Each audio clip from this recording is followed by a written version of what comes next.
대표님 안녕하세요. 안녕하세요. 안경을 새로 하셨네요. 네. 라디오스타에 권정열 씨 나온 거 보고 저도 안경자가 좀 돼보고자 패션을 좀 바꿔보고 있습니다. 또 새로운 신메뉴가 나왔다 그래가지고 아직 이름을 정하지 못했는데 화채 같죠? 보고 싶어 할머니로.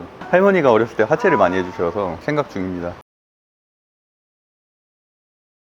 요즘 또 주식 시장 얘기 안 해볼 수가 없을 것 같은데 좋지 않아요. 저는 6월장이 너무 힘들더라고요. 친한 동생이 저한테 최근에 형한테 맞는 무대가 있어 라는 말을 한 적이 있는데 진짜 그런 것 같아요. 만주라든지 뭐 하승훈 씨라든지 이런 트레이더들도 유튜브 썸네일 같은 거 보면은 시장이 너무 어려우니 시장이 어렵지만 이런 식으로 제목을 시작을 하더라고요. 그분들도 어떻게 보면 재능을 가진 트레이더들인데 왜 그렇게 시장이 어렵겠어요? 그만큼 현재 시장은 유동성도 없고 돈이 없는, 수급이 없는 어려운 장입니다. 그러기에는 코스피가 거의 5월 말부터 6월 내내 상승을 했다 그렇게 생각할 수도 있고, 삼성전자도 보시는 것처럼 5월 30일부터 거의 6월 19일까지 최고점 찍을 때까지 현재는 8만원도 넘은 상태고 굉장히 잘 가고 있는 거라고 생각할 수도 있는데, 수급 쏠림 현상이 굉장히 강하다고 볼 수 있습니다. 코스피 같은 경우는 반도체 기업, 특히나 삼성전자와 SK 하이닉스가 전체 시총의 거의 20%를 차지하고 있기 때문에 그 종목들이 올라가니까 일종의 착시 효과가 있는 거죠. 나머지 코스피 업종들은 사실은 현대차, 기아를 제외하고는 대부분 하락세, 특히나 배터리 관련된 주라든지 제약바이오 같은 경우는 하락세인 경우가 굉장히 많고 현대차와 기아 정도만 강하다라고 볼 수 있습니다. 특히나 코스닥 같은 경우는 거의 한 2주 연속으로 하락을 하고 있거든요. 그 이유 중에 하나는 당연히 배터리 업종과 제약바이오가 대부분 다 하락하고 있기 때문이라고 저는 보고 있고, 그 지표 중에 하나인 LG에너지 솔루션, 대형주죠. 보신 것처럼 역배열로 매일매일 신저가를 갱신하고 있습니다. 삼성바이오로직스 같은 경우도 보시는 것처럼 3월달 이후로는 역배열로 계속 하락을 하고 있고요. 셀트리온도 마찬가지입니다. 횡보는 하고 있지만 어쨌든 상승은 하지 못하고 있다. 결국에는 반도체 중에서도 초대형주인 삼성전자와 SK 하이닉스 정도만 우상향을 그리고 있고, 나머지 제약바이오, 배터리는 하락세를 보이고 있기 때문에 결국에는 시총이 큰 이 두 종목이 마치 코스피를 올리고 있는 것처럼 보이지만 전체적인 시장은 상승 종목과 하락 종목을 매일매일 체크해 보시면 아시겠지만 하락세가 훨씬 더 큽니다. 코스닥가 같은 경우는 상황이 더 심각한데 6월 13일부터 오늘은 그나마 반등은 하고 있지만 사실 반등다운 반등도 아니고요. 6월 13일부터 오늘까지 거의 2주 연속으로 대부분 다 음봉입니다. 한 90%가 음봉일 정도로 굉장한 약세를 보이고 있고, 그 이유는 당연히 투자자 수급 동향에서 기관이 엄청나게 팔고 있습니다. 뭐 특별하게 이유는 알 수 없지만, 그래서 뭐 7월 달에 실적 시즌에 어느 정도 저는 반등 모멘텀이 생길 거라고는 보고 있지만 생각보다는 굉장히 많이 팔고 있다. 개별적인 종목에 대한 얘기도 좀 하고 싶은데요. 테마의 대장주들 있잖아요. 불닭볶음면의 삼양식품이라든지 화장품의 실리콘2라든지 또는 전선의 LX 일렉트로닉이라든지 각 테마들마다 대장이 있는데, 그런 종목들은 사실 하루가 다르게 매일매일 신고가를 갱신을 하고 있고, 나머지 종목들은 같은 업종임에도 불구하고 오히려 고점 대비해서 30% 이상 하락한 종목들도 꽤 있습니다. 차별 장세라고 볼 수 있을 것 같고요. 삼양식품 차트를 한번 보시면 보시는 것처럼 엄청난 가파르기로 오늘도 겨우 한 1% 정도밖에 하락하지 않는 굉장히 강한 모습을 보이고 있는 반면에, 같은 섹터에 있는 빙그레도 고점 대비해서 20% 하락, 롯데웰푸드도 고점 대비해서 15% 하락, 농심도 고점 대비해서 20% 하락, 같은 업종이고 실적들 다 좋거든요. 이번에 대장주에만 수급 쏠림 현상이 현재 일어나고 있는, 그렇기 때문에 더더욱이나 매매하기가 어려운 장이라고 할 수 있을 것 같습니다. 저희가 또 저번에 추천 종목을 말씀을 드렸었잖아요. 복귀를 또 한번 해보면 좋을 것 같은데. 네, 마찬가지라고 볼 수 있는데요. 지난번 종목이 TNL과 뭐 화장품의 클리오였는데, 화장품주들 같은 경우도 뭐 CNC 인터내셔널이나 대장급인 종목들은 오늘도 사실 상승을 했거든요. 그럼에도 불구하고 나머지 화장품주들은 고점 대비해서 한 20% 이상 조정받은 종목들도 꽤 있어요. CNC 인터내셔널을 처음에 2월달에 추천했었는데 그때는 사실은 화장품주 아무거나 샀어도 다 30% 이상 수익이 났거든요, 한 달에. 근데 현재는 어떤 종목은 오르고 어떤 종목은 실적이 호전되고 있음에도 하락하고, 선별하는 과정이 굉장히 중요하다고 할 수 있을 것 같고요. TNL 같은 경우는 우리가 이제 19일날 추천을 했었고 19일 이후로는 뭐 신고가 터치하고 내려왔기 때문에 약 한 6% 정도 오르고 나서 다시 그 가격 정도로 지금 이제 하락한 상태고, 문제는 좀 클리오인데 클리오가 좀 아쉽더라고요. 저도 역사적 신고가 근처에 있었고 실적이 괜찮아서 돌파를 할 줄 알았는데 결국에는 하염없이 흘러내리는 마이너스 10% 정도 하락하고 있는 추세인데, 어느 정도 바닥을 다지고 있기 때문에 7월달 실적 시즌에는 기대는 하고 있습니다만, 항상 말씀드리다시피 5일선 이탈 시 반매도, 21선 이탈 시 올매도, 실적주에도 똑같은 원칙을 지키시면은 손해를 한 5% 미만에서 줄일 수 있었다. 근데 만약에 방송을 보고 나서 그 다음날 공부법이라든지 이런 걸 사실 전혀 모르는 상태에서 그냥 추천 종목이라고 해서 덜컥 사버리면은 현재까지 들고 있으면 마이너스 10%인 거잖아요. 공부법을 주식서디 15기를 통해서 충분히 숙지를 하던가, 아니면은 무료 방송에 있는 시수제차 투자법에 거기도 매매법이 나오니까 그런 거라도 충분히 알고서 투자를 해야지 무작정 사고 나서 댓글로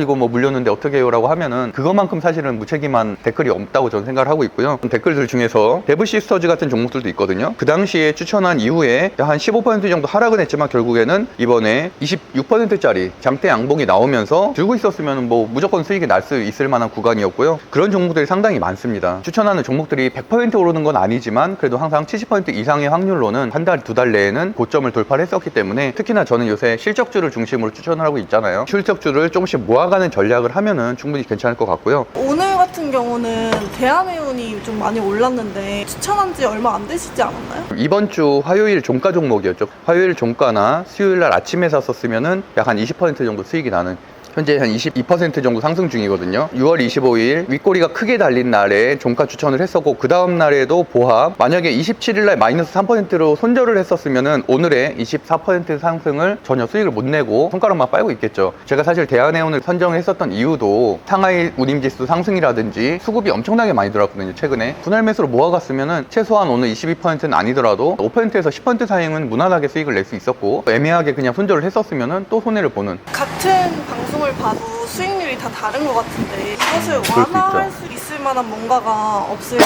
매수 매도망에 들어왔다고 해서 첫째 날부터 막 비중을 실어서 500만 원, 1000만 원 투자하는 분들도 있더라고요. 항상 그래서 제가 그런 분들한테 조심하라고 말하거든요. 제 공지사항에도 써있고 강의 내용을 충분히 이해한 다음에 한 주, 두 주 연습하고 나서 투자를 시작해야 된다라고 말씀드리잖아요. 리딩방이 아닙니다. 제가 종목 선정하는 원리, 특히나 실적주 스윙 투자에 대한 기본적인 원리를 설명드리고 거기에 따른 종목 선정 및 매수 매도를 하고 있기 때문에 그런 것들을 충분히 알고 나서 투자하게 되면은 괜찮은 수익을 보는 분들이 꽤 많거든요. 무조건 종목이 나온다고 해서 무지성으로 사게 된다면은 당연히 손해를 볼 수도 있죠. 손절을 못하는 성격인 분들은 더더욱이나 클 것 같습니다. 그래서 이번에 이제 멤버십 등급을 하나 더 만들었잖아요. 실전 투자반이라는 멤버십 등급을 만들어서 거기에서는 제가 줌 수업을 통해서 일주일에 한 번씩은 8시 반부터 한 9시 반까지 아침 시간을 같이 한번 흐름을 대응해보는 그런 등급들도 만들었으니까 관심 있는 분들은 체크하시면 좋을 것 같습니다.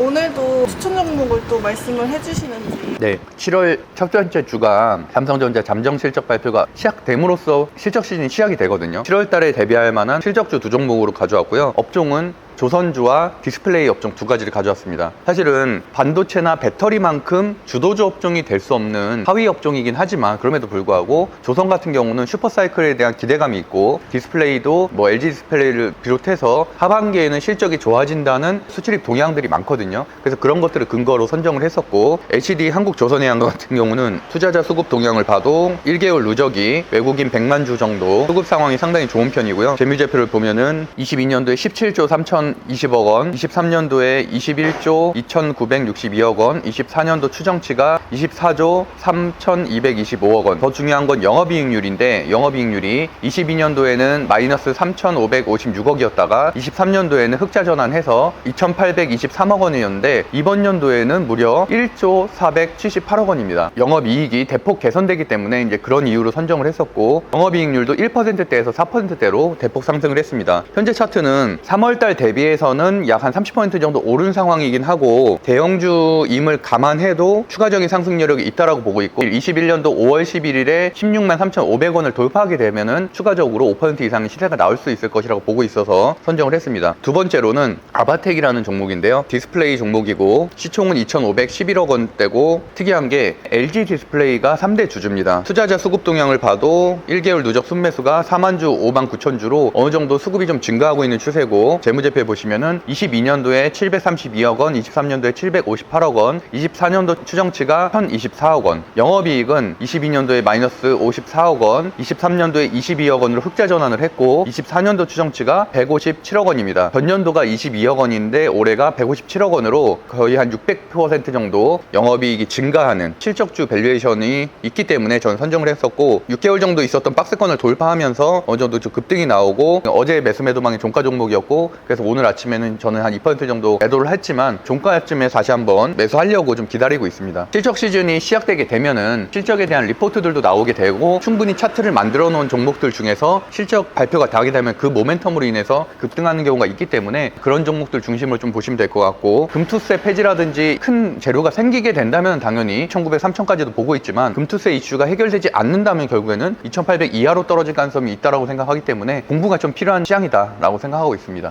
올해가 정말 폭염이라고 하잖아요. 그러다 보니까 뭐 전력 관련된 주들도 정말 많이 오르고 폭염 관련된 주들도 오르고 있는데, 주식 공부하는 것도 좋지만 건강이 최우선이다. 건강하시고 행복하시길 바라겠습니다. 감사합니다.